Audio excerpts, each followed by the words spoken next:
नमस्कार। तो चलिए आज एक ऐसी कहानी की बात करते हैं जो वक्त से परे है। एक ऐसी कथा जो हमें दोस्ती के असली मतलब से मिलवाती है।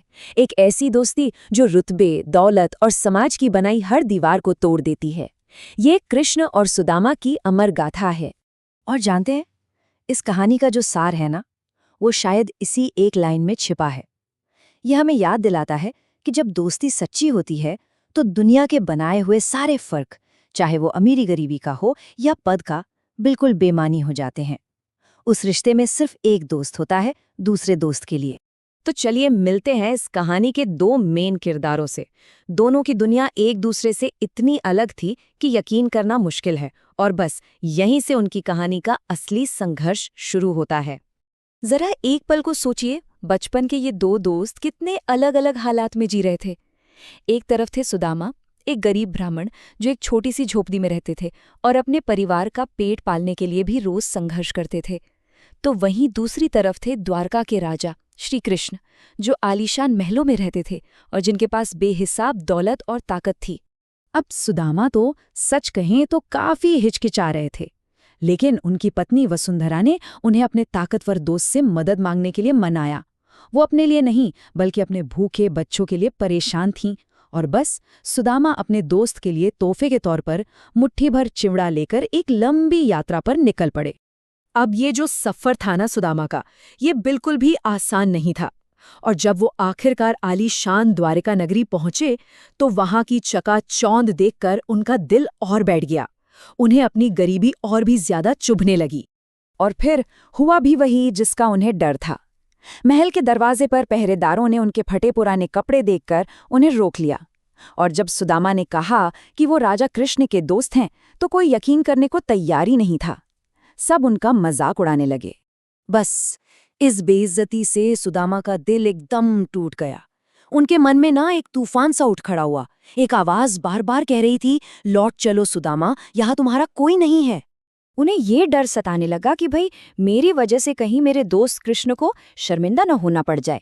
वो सोचने लगे, कहाँ मैं एक गरीब ब्राह्मण और कहाँ वो एक राजा, इतने लोगों के सामने वो मेरा मान कैसे रखेंगे। इसी सोच में उन्होंने वापस लौटने का मन बना लिया था।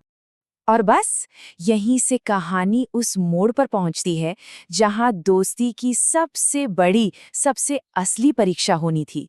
तो हुआ ये कि एक पहरेदार अंदर गया और उसने कृष्ण को जाकर उस गरीब ब्राह्मण के बारे में बताया। उसका हुलिया कुछ यूं बयान किया, न सिर पर पगड़ी है न तन पर कपड़े, और वो अपना नाम सुदामा बताता है। ये शब्द किसी भी राजपाट के नियम से कहीं बढ़कर थे। सुदामा, बस ये एक नाम। ये नाम सुनते ही द्वारका के राजा कृष्ण अपनी राजगद्दी, अपना मुकुट, सब कुछ भूल गए। वो नंगे पैरी अपने दोस्त से मिलने के लिए दरवाजे की तरफ दौड़ पड़े। पूरा दरबार ये नज़ारा देखकर हैरान रह गया। और वो जो मिलने का सीन था वो बहुत ही इमोशनल था। कृष्ण ने अपने दोस्त को गले से लगा लिया और उनकी आंखों से आंसू बहने लगे। उन्होंने पानी की परात को हाथ तक नहीं लगाया, बल्कि अपने ही आंसुओं से अपने दोस्त के धूल से सने पैर धोए। ये एक राजा का अपने गरीब मित्र को दिया गया सबसे बड़ा सम्मान था। तो अब कहानी के उस हिस्से पर आते हैं जहां एक तोहफे की बात होती है, और ये सवाल उठता है कि किसी भी तोहफे की असली कीमत आखिर होती क्या है। तो सवाल यही है कि किसी तोहफे की असली कीमत क्या है, उसका दाम या उसे देने वाले का प्यार और भाव। अब सोचिए, उस महल की शान शौकत के बीच सुदामा को वो अपना छोटा सा तोहफा, वो मुट्ठी भर चिवड़ा देने में कितनी झिझक हो रही होगी। वो शर्म के मारे उस पोटली को छिपाने की कोशिश कर रहे थे। लेकिन कृष्ण तो सब जानते थे। उन्होंने खेल खेल में ही वो पोटली सुदामा से छीन ली और उन चावलों को दुनिया का सबसे कीमती तोहफा बताया।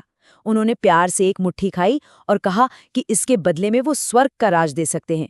दूसरी मुट्ठी खाते ही पृथ्वी का, और जैसे ही वो तीसरी मुट्ठी खाने वाले थे उन्हें रोक दिया गया, क्योंकि उसका मतलब होता तीनों लोकों की दौलत सुदामा के नाम कर देना। मतलब कृष्ण के लिए प्यार से दिए गए उन 3 मुट्ठी चावल की कीमत तीनों लोकों की दौलत से भी कहीं ज्यादा थी। ये दिखाता है कि तोहफे की कीमत नहीं, उसे देने वाले की नीयत और प्यार मायने रखता है। तो चलिए अब कहानी के आखिरी हिस्से की तरफ चलते हैं, सुदामा की वापसी का सफर और वो हैरान कर देने वाला मंजर जो उनका इंतजार कर रहा था। सुदामा द्वारका से निकल तो पड़े, दोस्त से मिलकर खुश तो बहुत थे, पर मन में एक बोझ भी था। उन्होंने शर्म के मारे कुछ मांगा नहीं था और कृष्ण ने कुछ दिया भी नहीं। वो खाली हाथ अपने घर लौट रहे थे। लेकिन जब वो अपने गांव पहुंचे तो जो उन्होंने देखा उस पर यकीन ही नहीं कर पाए। सब कुछ बदल चुका था। उन्हें अपनी टूटी फूटी झोपड़ी कहीं नजर नहीं आई। उसकी जगह पर सोने का एक आलीशान महल खड़ा था। उन्होंने क्या देखा कि उनका परिवार तो बढ़िया कपड़ों में है, चारों तरफ खुशहाली है।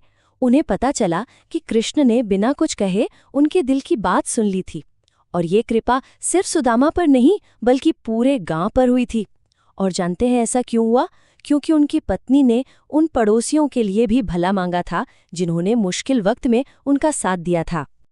और तब सुदामा को ये बात समझ आई कि सच्ची दोस्ती और भगवान की कृपा शब्दों से परे काम करती है।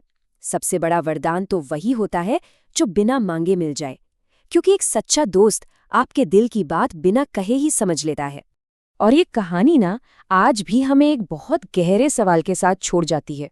आज की इस लेन देन वाली दुनिया में, जहां हर रिश्ते में कोई ना कोई मतलब छिपा होता है, बिना शर्त वाली दोस्ती कैसी दिखती है? क्या वो मुमकिन है? इस पर सोचिएगा जरूर।